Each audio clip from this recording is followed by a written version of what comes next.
So thanks for tuning in again today. Not much going on, just a weird observation I made that I thought I would just bring up.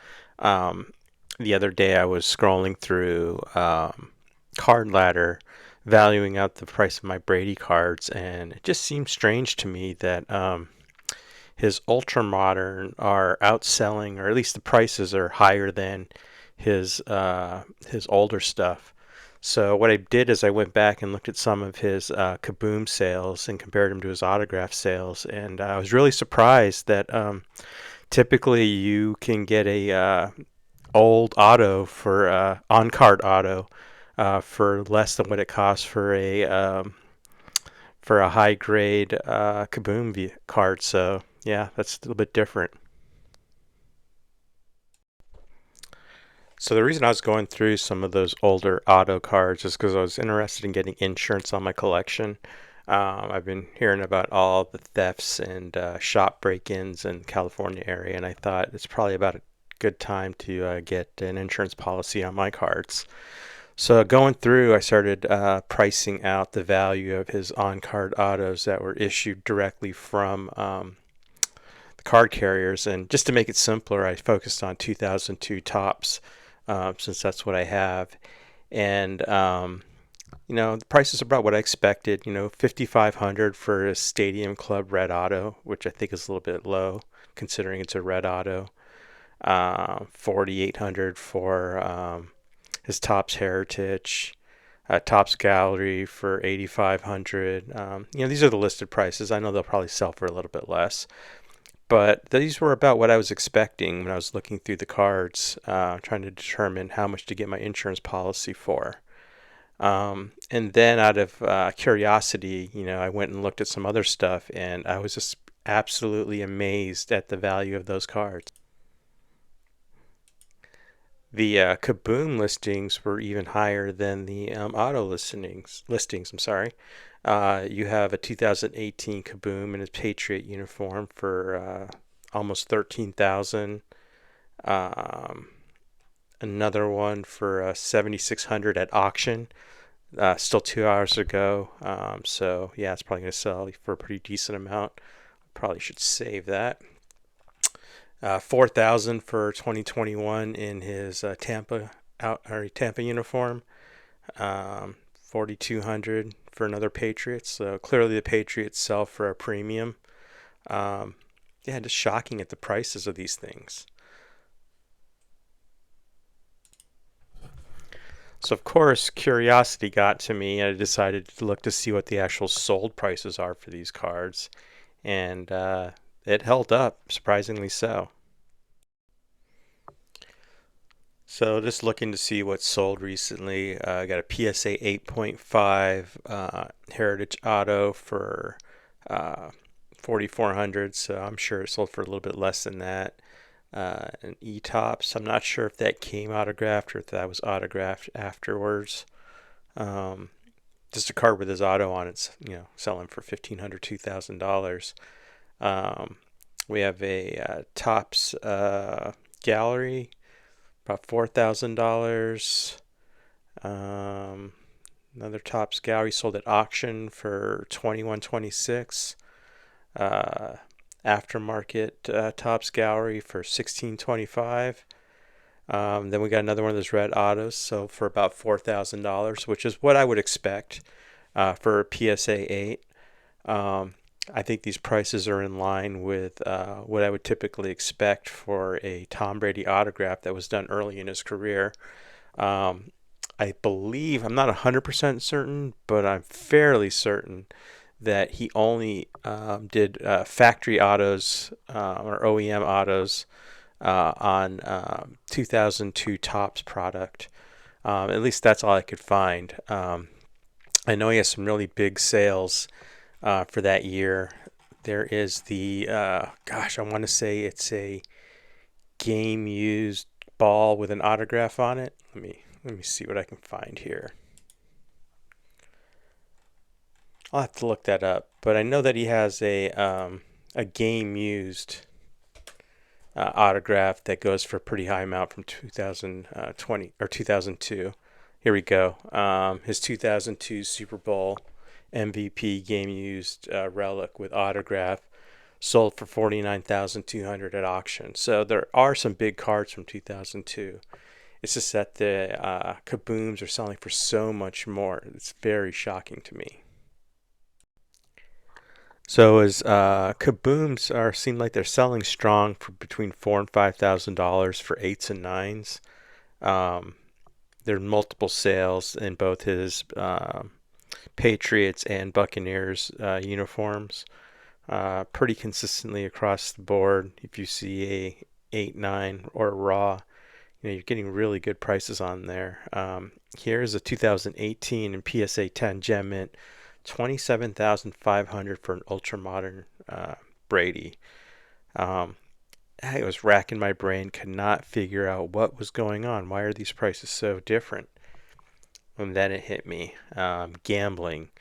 Everything is switched over to breaking and repacks. And what people want are the flashy cards that look good on Instagram and um, sending out to the internet and shorts and things like that. So looks like there's a really healthy market for Tom Brady later year cards, and it's really outselling the older stuff.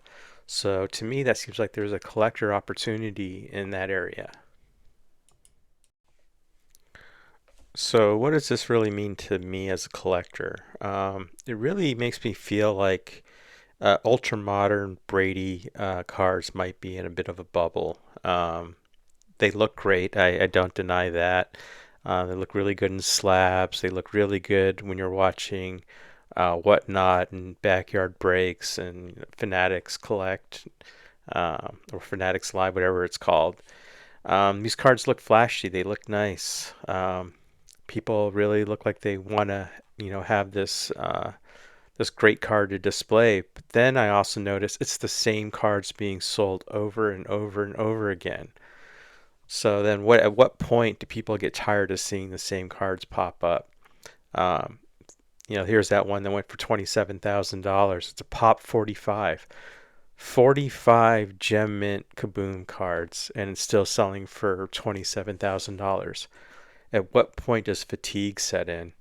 I've got to think it's going to set in at some point when you're seeing the same stuff over and over again being opened up on breaking streams. So for me, like I said, as a collector, my focus is going to be switching over to his older cards. Just doing a quick PSA 10 search. There seems to be a lot of value out there if you're willing to buy things that were printed a little bit before this most recent ultra modern boom. I wonder if you could probably get a playoff contenders rookie card that's autographed for less than some of these Kaboom cards. I mean, look at here. We have a Skybox Impact Tom Brady for 1,300 in PSA 10 condition. God, there's just so much here to go from. A Bowman Chrome PSA 10 for $14,000. That's less than half of what it would cost for a PSA 10 Kaboom, and I'm not sure what the pop report is on these, but it can't be that high. They have 1,230 graded, so I wonder how many of them are actually in PSA 10 condition. I'll need to look that up at some point. So I guess the moral of this story is this: if you're a collector like I am and not working around that top end price point, there's a lot of really good opportunity on getting PSA 10 cards for his older stuff. Eventually Brady's going to be inducted into the Hall of Fame, and his GOAT status will be enshrined forever. And perhaps we'll see a Jordan-esque type valuation for older cards where they're just highly collectible all over the world, and there's just always a market for them. So that's where I'm going to move my focus to. As I've moved away from opening new sealed product, I think I'm going to put that money into PSA 9s and 10s of Brady's older cards. Fun stuff to collect. Display's really nice, and something I can actually afford. So yeah, gonna have some fun here. I had no idea his older stuff is so affordable. Huh. I mean, I'd rather have like a 2000 uh, rookie card in PSA 10 condition than a ultra modern in PSA 9 for sure. And I'm definitely going to be able to do that. And I just have to liquidate some of my stuff. And for those of you looking for a gem that might not be that well known yet, if you have the opportunity, I strongly suggest you take a look at the 2002 Topps pre-production Tom Brady's. Um, that is his first official Topps card, and next year, or a couple days now, when 2026 in April, um, Topps is going to get the licensing for football. And I have a feeling that card's going to be reprinted in some fashion. It's going to be highly sought after. Um, Probably a chase style card. So yeah, that would be something that if you're looking for to flip something in a few months, that might be something worth taking a look at.